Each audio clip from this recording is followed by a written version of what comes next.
Oi, gente, tudo bem? Eu sou César Santos. A gente vai começar um curso sobre política externa brasileira. Eu espero que vocês gostem. Ele é um curso trabalhado a algumas mãos e fundamenta um pouco a perspectiva da diplomacia periférica. A gente tem uma orientação marxista, que é a do Immanuel Wallenstein, no plano internacional, e no plano doméstico a gente tem uma perspectiva decolonial. E aí a gente vai discutir um pouco sobre elas. Desde os trabalhos da Assembleia Nacional Constituinte, em 1987, os movimentos sociais indígenas asseguraram uma nova forma de relacionamento entre os povos indígenas e o Estado brasileiro. Os povos indígenas assumiram um novo lugar político e institucional a partir da Constituição Federal de 1988.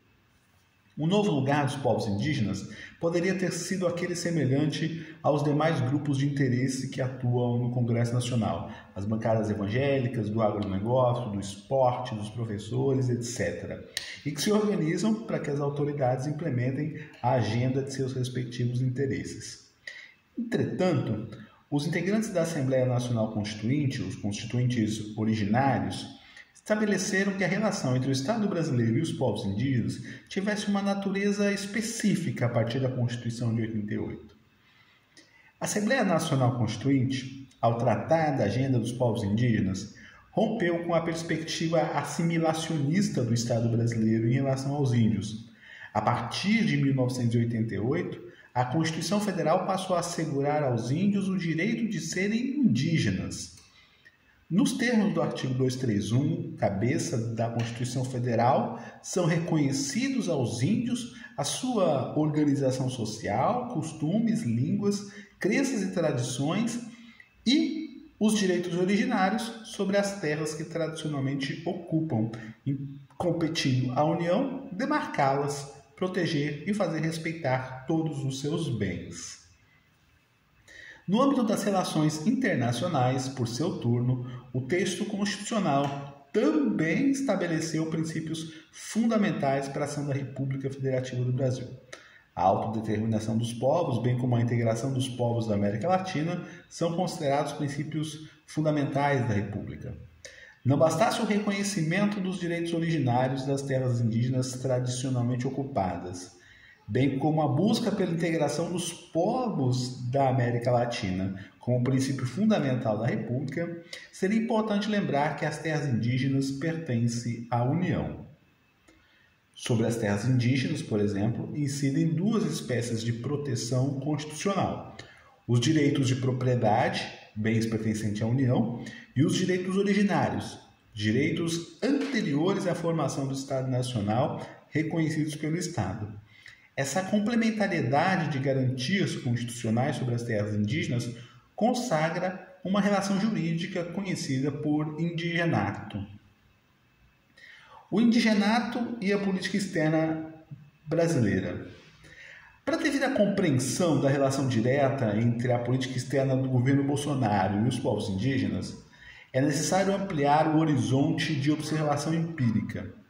Esse recorte histórico se inicia em 1989, quando o Brasil se torna signatário da Convenção 169 da Organização Internacional do Trabalho, relativa aos povos indígenas e tribais, e se encerra em 2019 com a ascensão do discurso cristão na política externa brasileira, que resgata uma memória colonial do Brasil. Conforme introduzido acima, em 1989, no contexto da mudança do relacionamento institucional entre os povos indígenas e o Estado, o Brasil se tornou signatário da Convenção 169 da Organização Internacional do Trabalho relativa aos povos indígenas e tribais. Desde então, a República Federativa do Brasil está sujeita a obrigações jurídicas no âmbito internacional, nos termos do direito internacional público.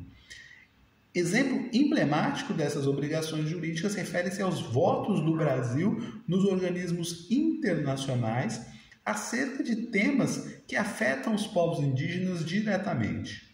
Os votos do Brasil teriam sido realizados em conformidade com os protocolos de consulta a que se refere a Convenção 69 da OIT? Certamente não. Caso as referidas consultas não tenham sido realizadas e ainda assim o Brasil tenha proferido os votos nos organismos internacionais, quais seriam as consequências jurídicas para a República Federativa do Brasil no âmbito do direito internacional? No âmbito doméstico, por sua vez, o Brasil internalizou a Convenção 69 ao ordenamento jurídico interno em 2004, durante o governo Luiz Inácio Lula da Silva, por meio do Decreto Presidencial 5051 de 2004. A partir desse decreto, as obrigações jurídicas foram ampliadas. Desde 2004, os órgãos do governo federal devem realizar, por exemplo, consultas prévias, livres e informadas aos povos indígenas nos temas que lhes afetam diretamente. Não apenas a adesão da República Federativa do Brasil à Convenção 69 em 1989, mas também a internalização deste tratado internacional ao ordenamento jurídico pátrio em 2004 reafirmam os novos parâmetros de relacionamento institucional entre os povos indígenas e o Estado brasileiro já estabelecidos pela Constituição de 88.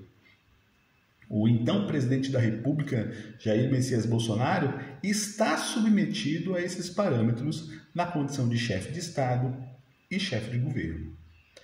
Embora o escopo desse artigo não permita desenvolver questões acerca das responsabilidades jurídicas, segundo as normas do direito internacional público ou mesmo do direito brasileiro, compreendemos a oportunidade de trazer essa reflexão do campo jurídico para nos inspirar à realização de incursões acadêmicas interdisciplinares que investiguem a relação entre política externa e povos indígenas. Então, o que nós temos aqui? Nós temos, de um lado, um sujeito de direito internacional, República Federativa do Brasil, tem assento na ONU,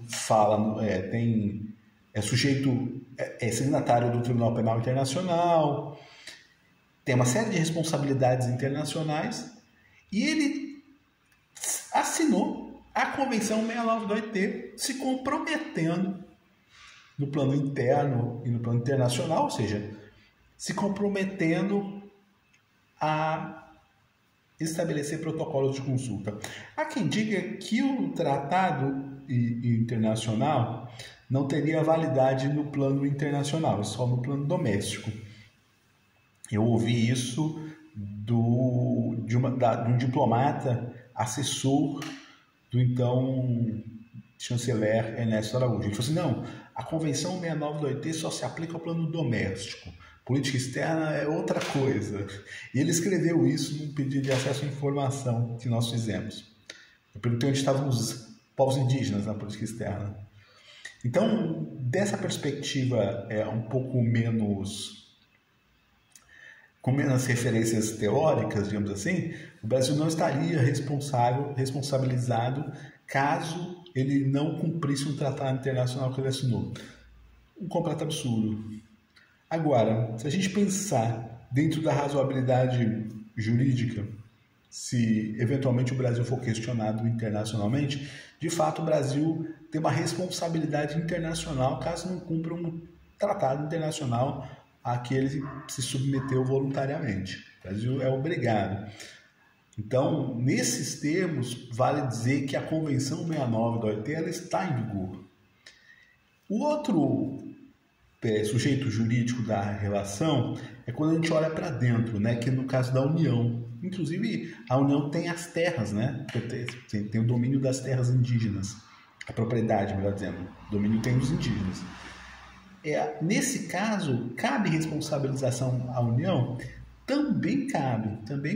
Aí você pode acionar o Poder Judiciário, que é uma coisa que o Ministério Público faz com alguma frequência. Para nós, o que importa em termos de política externa? Importa saber que a política externa é a política pública e, como política pública, o Brasil ele precisa criar meios e modos de atingir o interesse nacional. Para isso, como afeta os povos indígenas, eles precisam estabelecer, dentro do Itamaraty, meios e modos para se construir uma relação para fazer valer os protocolos de consulta dos povos indígenas afetados. É isso.